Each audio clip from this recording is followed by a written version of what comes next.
Hi guys, I'm Adam Wilborn from WhatCulture. And I'm Adam Nicholas from WhatCulture. And we are here with your afternoon news. Coming up, an injury update on Sasha Banks. Bret Hart gives his opinion on Goldberg in WWE's Hall of Fame. Kaylie Rae has been confirmed wrestling for another promotion. Paige's brother shoots on WWE, and more specifically, William Regal. This is your hashtag Good Afternoon. Oh, I love that. But first off, we're going to start off with some huge news about AEW's video game. Now, a sleuth on Reddit, particularly Reddit user Elix Dark Sniper, that's what I'm going for, has sort of looked into a recent interview with Wrestling with Mazik. He was chatting to Cody Rhodes about the video game and has sort of joined the dots up. Basically, it looks like what the company formerly known as Aki, or AKI, Scott from WhatCulture Gaming told me to call him Aki, better known now as Sin Sophia, are going to be making the AEW video game. Basically, Cody was asked about it,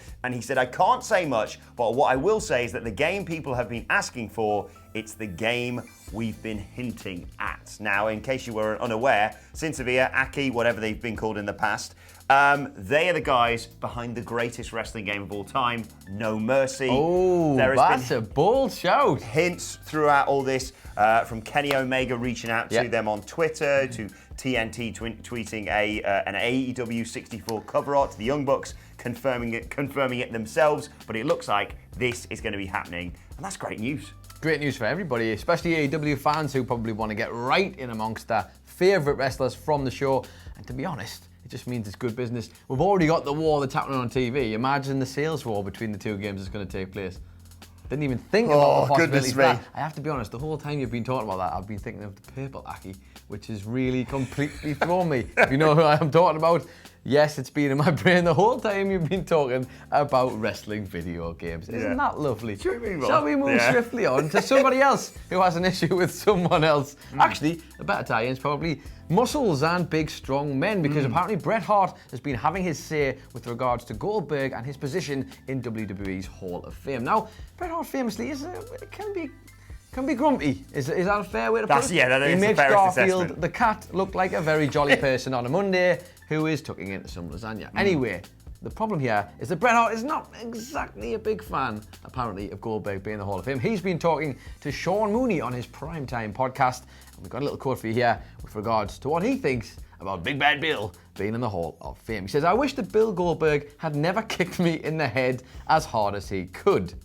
That's the quote. No, I'm only joking. That's not the quote. I don't know how you give a guy a Hall of Fame thing for hurting as many wrestlers as Bill Goldberg hurt, and without consequence. He usually got a pat on the back and told how good of a job he did out there when you're scraping the wrestler that worked with him off the mat. When Bill Goldberg kicked me in the head, honest to God, I lost about $16 million in 1 second. We'll come back to that maths in a minute. I just signed with WCW for $3 million a year for another 3 years on top of the 2 years I had left on my original contract. So it was bad timing and unfortunate, said Mr. Hart. Now, he's got past, hasn't he? He's got past, I realise that. And obviously, this is interesting though, because Bret Hart himself has obviously had famous issues with one Mr. Shawn Michaels and managed to get past those because he said, by his own description, it was bad for his health. It literally was killing him. He was keeping hold of it, keeping hold of the grudges, and it was giving him to the point where he was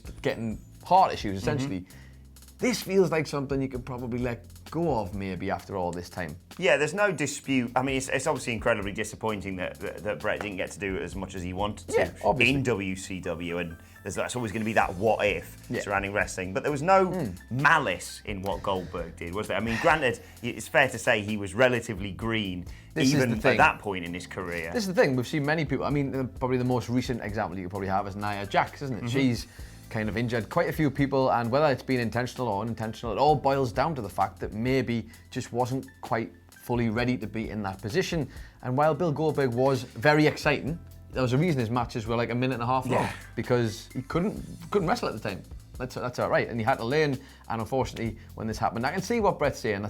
It must be harsh, and I wonder if maybe, I don't know, we've seen him in a lot of adverts recently, Bret. Maybe times financially aren't what they used to be. Who knows? Maybe he's thinking about that. I don't know, but this seems like a I think I think I agree with him on the whole. I really wish he hadn't kicked you that hard in the head, Brett. Me too. But I think there are a lot of other people I'd list ahead of Goldberg who should not be in the Hall of Fame. Yes, absolutely.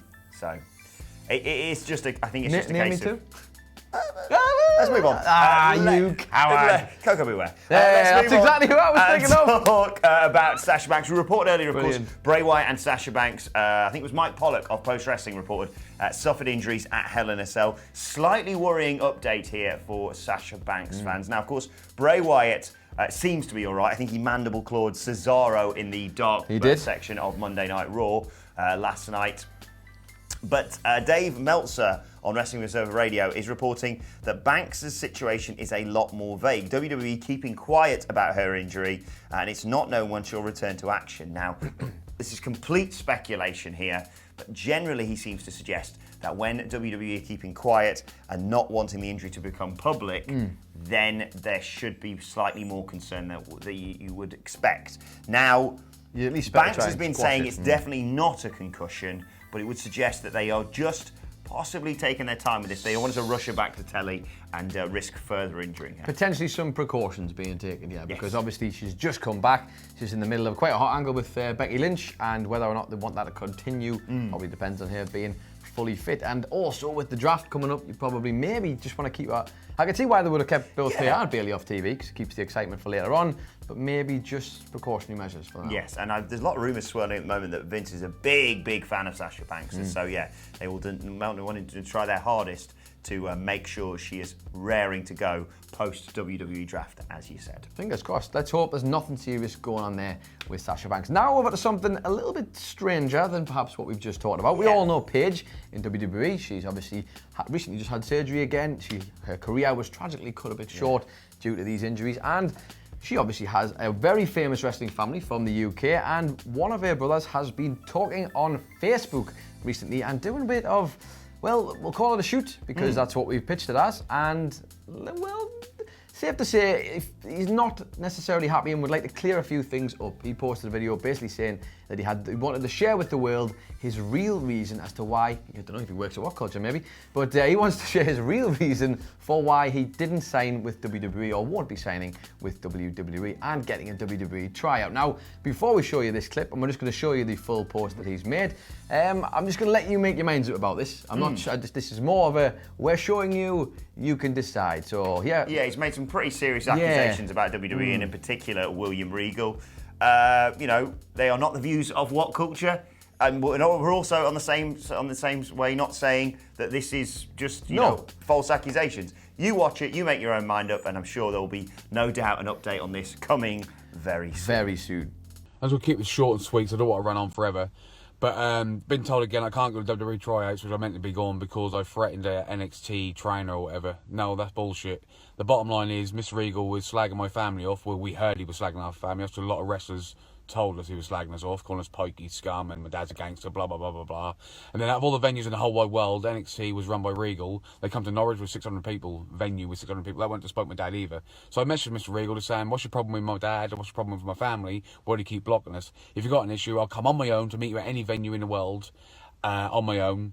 And we can have a chat about it, or a shoot fight, whatever you want to do, because you might be a shooter. We can have a shoot fight, and we can just kick out of each other, get it done, shake hands, get on with it. He rang my dad and was really nice to my dad. So I messaged him out. Dad said, right, it's done now, son. I messaged him saying, okay, it's done. Thanks a lot, blah, blah, blah. Because men are allowed to speak to each other. That's what men do. I'm not a yes man like most people you hire. I'm a real man. If I've got a problem with someone, I tell them, and vice versa. Then you shake hands, that's job done. So I don't know why you keep carrying this on. And James Mason, who also works for you at NXT, he's a good friend of mine, slept with a mother of my child a year after we split up, which is fine. I asked him man to man 10 years ago, did you do it? He said no. Then I found out he did. So at the end of the day, I said to him, you're out of order, just to be honest in life. I will never change how I am. I'm a mental health campaigner. I go out and help people every night with mental health because I've been abused as a child, beat up as a child, and I've come through a hell of a lot. And you're not going to break me, mate. I'll just carry on doing the indie scenes because the UK Hooligans are best tag team around. Best known tag team, not saying best worker, best known tag team. We go around, we give it everything in the ring. And you never got to stop me doing it. I've been wrestling all my life. And at the end of the day, you should pick people on talent, not because they give you a little twisty. and I will never do that. I am what I am. I'm always will be honest. So at the end of the day, if I never go to WWE, I never go. That's fair enough. But don't keep talking shit. Don't keep blocking my family. I've got kids coming through. I've got nephews coming through. My son's coming through. You got to block all them because I dare ask you a question. So there you go, that's that. You're going to have to let us know your thoughts regarding that. Safe to say, slightly disgruntled. I don't know how much we can say about it, but there you have it. The news for you, a shoot. You wanted a shoot? You got a shoot. Congratulations. Let's move on to our final news story of the day. And Phil, don't worry about graphics because I've inexplicably printed this tweet out so I can just show it to you. Impact Wrestling have announced, this was late yesterday, that Kaylie Rae, of course, one of the initial stars of All Elite Wrestling, is coming to All Glory for them on October 19th. In Illinois. Interesting the way developments with Kaylie Rae, because a lot of speculation as to her leaving AEW and how that came about and what the future holds for her. I mean, credit to AEW in terms of the fact that, you know, other promotions, let's just say, if someone wanted to leave them and go work anywhere else, might have just, you know, forced her to sit out a contract. Absolutely, and for the fact that they've let her go to the sense that WWE could literally have been an option for her at this time in the war. Actually, one of the best female wrestlers I saw in AEW during that first pay-per-view really impressed me. And quite honestly, obviously the story's quite strange because there's that little gap. We don't all know what happened. And to be honest, it's not for us to know. If that's meant to be kept private, then fair enough. I know a lot of journalists in wrestling want to figure out what that is. It's not for us to say unless they decide to disclose it. This, however, is a really good get for Impact Wrestling, in my humble opinion, because, as I say, she really impressed me, Kaylie Rae, during her time at All Elite Wrestling, just considering it wasn't even that long. And yeah, fascinating to see how she's come out of there and gone immediately into another promotion. Like you say, great for Impact Wrestling, Absolutely. who are rapidly growing by the looks of things. Great for her to just be back in between the ropes. And I know she's been, you know, visiting recent other promotions recently. There's a photo of her with Joey Ryan, I do believe, that was doing the rounds the other day. So yeah, all round good news. Kaylie Rae is going to be coming to All Glory. There you go. Impact Wrestling on October 19th. Don't worry about graphics, Phil. In Illinois. Look at that. Can you, whoa. Right. Zoom in and out. I will say, and a little caveat to that is that, there you go. Ooh, bit of WhatCulture zoom going on. I will say, one match that hopefully we get to see with her being there is her against Tessa Blanchard. Because that would be an absolutely cracking matchup. Let us know your thoughts on that and all of today's news stories in the comments section below. And don't forget to like, share, and subscribe to WhatCulture Wrestling on either iTunes, Spotify, or wherever you get your podcasts from for daily wrestling podcasts as well. Plus, you can send us Twitter questions for the news in the morning at WhatCulture WWE on Twitter. You can also follow both of us. You can follow him at It's Adam Nicholas, and you follow this man at Adam Wilborn. As I said, follow us all at WhatCulture WWE. Right, this has been the news. My thanks to Adam Nicholas. Thank you for watching, and we'll see you soon. Goodbye. Ayo. Ayo, ayo.